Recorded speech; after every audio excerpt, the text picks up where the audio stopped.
It's time to hear the latest from the world of cryptocurrencies and how the crypto and digital asset markets have fared over the past week. Up now, we have Forum Daily's Crypto and Digital Asset Update with Catherine Murray, host of The Buck Stops Here. So be sure to tune in. Catherine Murray, take it away. Hello, everyone, and welcome to your weekly crypto and digital asset update. I am Catherine Murray.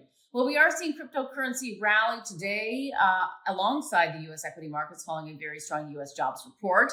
But prior to today, Bitcoin was looking to be down by about 3% week on week. Importantly, however, it has managed to hold that $28,000, $29,000 mark. I say importantly because we've just seen so much volatility in cryptocurrencies over the past year. Actually, really prior to the beginning of this year, where we've really found some stability and some rally modes occurring. But of course, the weakness in 2022 cannot be forgotten, and so it's nice to see some stability here and some real interest and buyback into the space and the asset class. Interestingly, as well, Google's search data is showing that there are more and more people searching for Bitcoin, particularly on the back of macro concerns and, of course, the U.S. banking system that led by the regional banking concerns. Aside from that, interesting blog out of the White House this week. They claim that the 34 largest crypto mining companies use more power than 3 million homes and therefore are justifying a potential tax on crypto mining companies to the tune of 30%. Unlikely that this would get passed in Congress, of course, just given the nature of the Republican Party versus the Democrats, House Senate situation. But nonetheless, something to be thinking about.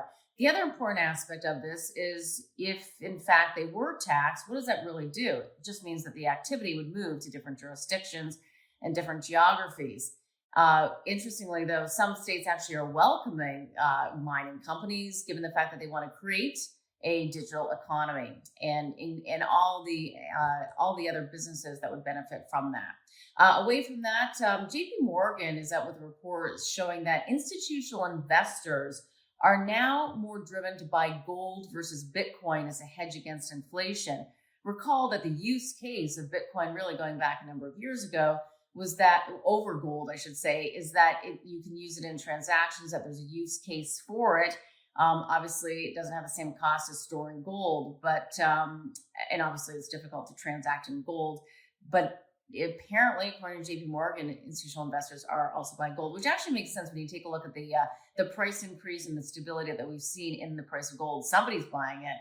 Away from that, North Carolina, their House of Representatives passed a bill banning the acceptance of CBDCs, so central bank digital currencies, as a payment towards the state. So in other words, I guess they want cash. They don't want a CBDC. Away from that, interesting to note the developments that we see out of corporate companies continuing to move into the digital space and continue to offer clients the use of transactions within digital currencies.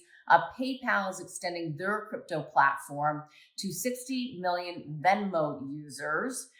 This is a year after PayPal allowed users to transfer cryptocurrencies between platforms and wallets, their platform and wallets, and now they are set to roll out a similar type of product and platform to their 60 million Venmo users. Away from that, it's of course earnings season. We focus so much on the equity markets, but some of the there are publicly traded crypto companies. Coinbase, for one, it's a crypto exchange. They reported their results this week. They did come in better than expected. They did post a loss, but they did come in better than expected, and they continue to develop their business with a push into Bermuda, launching a derivatives exchange.